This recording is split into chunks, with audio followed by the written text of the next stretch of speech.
Hello and welcome to Crypto Bible. My name's Oliver Tompkins, and in today's episode, it's an interesting one for us UK people going over here in England, because this is about the Bank of England just starting to look at how they could regulate crypto. Very interesting. Before we get stuck into that article, go ahead, throw me a like, get yourself subscribed to the Crypto Bible, and turn on your notification bell icon, so you never miss any of these glorious episodes.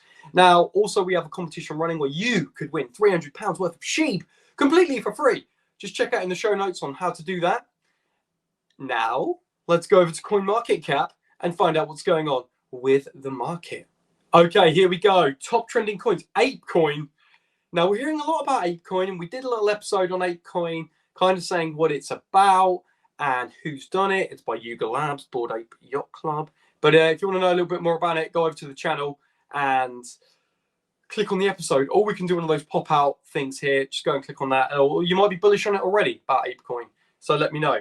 Then we've got Poker Bridge, then we've got Meta Ruffy, and then the biggest gainers, Web3 All Best ICO. That's a long name for a coin, just saying. Edgeware and It's Not Art at number 3. Let's go down to the sea of green. Look at this. Look at these gorgeous graphs. Bitcoin trading at $43,942. It's up nearly 2%. Over the last week, it's up nearly 8%. Ethereum, $3,120. It's over the $3,000 mark. Yay! 2.3%. Over the last week, 11%. Will Ethereum keep on climbing? I don't know. You'll have to let me know in the comments below. Are you bullish on that? A lot of the experts I've spoken to recently say they see a positive move. But again, we can't always take what they say as 100% gospel, because crypto goes up and down. We know how volatile it is. Do your research, but I'd still like to hear from people if they think that this crypto is going to go to the moon.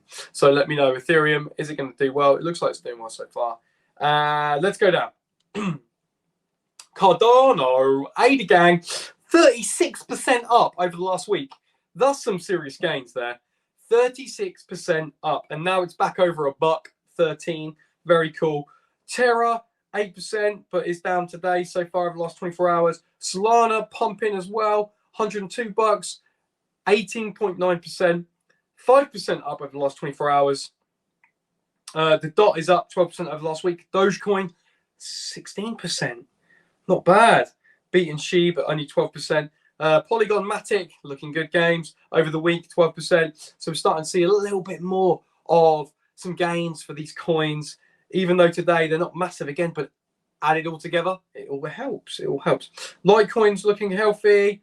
Cosmos again, Uniswap, 17%. Ethereum Classic, 78% over the last week. That's big. Any other big? Axie Infinity, that's starting to climb again. $72. I remember when it was like 100 and something bucks. Now it's 72. Woo! So ApeCoin, there you go. It's kind of gone down. That's a volatile one to keep an eye out for. Filecoin Phantom. Filecoin's got 11% over the last week. And so forth. Right. Let's get on to the article. So this is on Reuters.com, and the tagline is Bank of England sketches out first regulatory approach to crypto. Hey, wait a minute. Bank of England is where I live in the United Kingdom.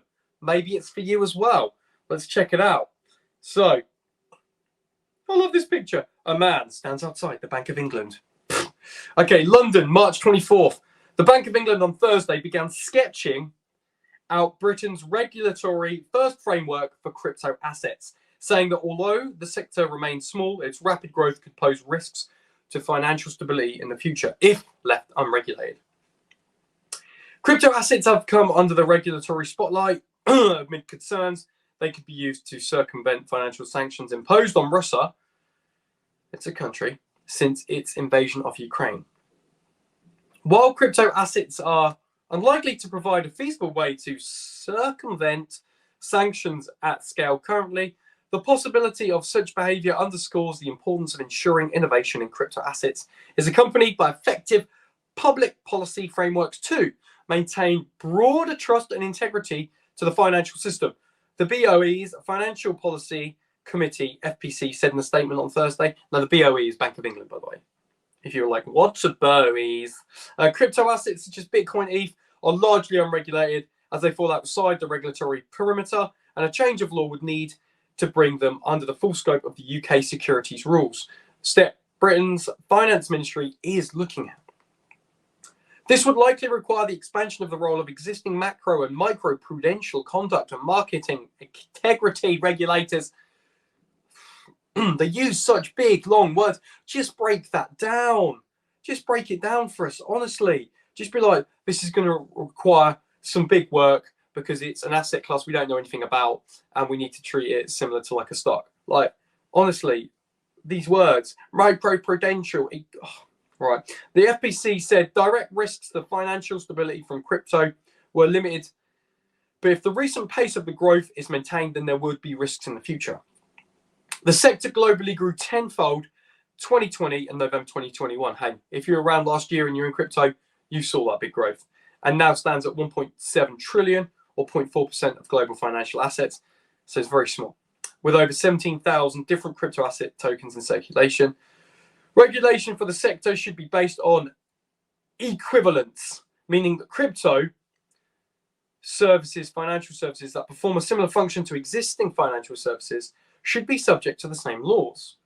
Until crypto assets are brought fully under the regulatory net, the BOE is focused on ensuring that risks from crypto are controlled in the banking sector.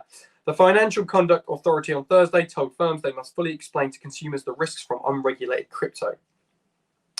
Regulators across the world are also trying to grapple with crypto assets and their offshoots. Right, so there's a little graph here. Graphic on stablecoins, cash and equivalents, corporate and bonds and other, and commercial paper. So, right, you can have a little look at that. Now, the BOE Deputy Sir Sam Woods wrote to lenders on Thursday, notifying increasing interest from banks' investments in the sector. Risks should be considered fully by the boards of banks, and they would likely need to adapt their existing risk management strategies and system, Woods told them. Also, expect firms to discuss the proposed prudential treatment of crypto asset exposures with their supervisors. Woods has said in reference to the amount of capital needed to cover any losses. It is volatile, crypto. It's massively volatile, but that's one of the reasons that people like it. Stablecoins, which are backed by assets or cash that become systematically important, would need to be backed by high-quality liquid assets and loss-absorbing capital similar to that held by banks, the FPC said. Using deposits with commercial banks to provide backing for stablecoins would pose significant financial stability risks if pursued at scale. The BOE and the Financial Conduct Authority will carry out further work on rules for stablecoins and consult a regulatory model for systemic stablecoins in 2023, the FPC said. So it looks like they're going to be looking at stablecoins first, and they're looking at how they can back that stablecoin so they can have it secured. So if anything happens, it's backed by, I don't know, maybe a digital UK coin or backed by the pound or something. And then I guess after they kind of looked at stablecoins, they'll look at regulating other crypto. Will that get rid of the volatility? Probably. With regulation, it's going to reduce some of those big drops and gains. But also, with that, a lot more adoption could come, meaning that the price could still go up, right? Because people will be able to trust the asset class. And with that regulation, it might bring on more and more people. What do you think? Let's go to my final thought of the day. So what do you think about that article? Bank of England looking at starting to sketch out. They use funny words in that. They're just sketching out. They're writing it out, aren't they? They're not even doing that. They're probably doing it in a meeting on an actual computer. So they're typing it out. Get the words right. So they're thinking about regulating crypto. Is regulation a good idea? The whole idea of crypto coming about was to give power back to the people, a source of money, a source of wealth that is untouched by any organization or government, that's pure. With regulation becomes centralization, organizations having a type of control over the crypto space. So what do you think? Good or bad? Let me know. Are you someone watching you thinking, hey, I'd get involved if it was less volatile? So with more regulation, I think it's inevitable. Regulation will come. But in a word, I think it should probably help crypto. but I don't know what's going to happen. So we'll just have to watch this space. But before I go, throw me a like, get subbed, and notification bell icon on. Ching. And £300 worth of Shiba Inu in our competition. Check out below how you could win it. Thanks for joining me as always. I'll see you on the next one.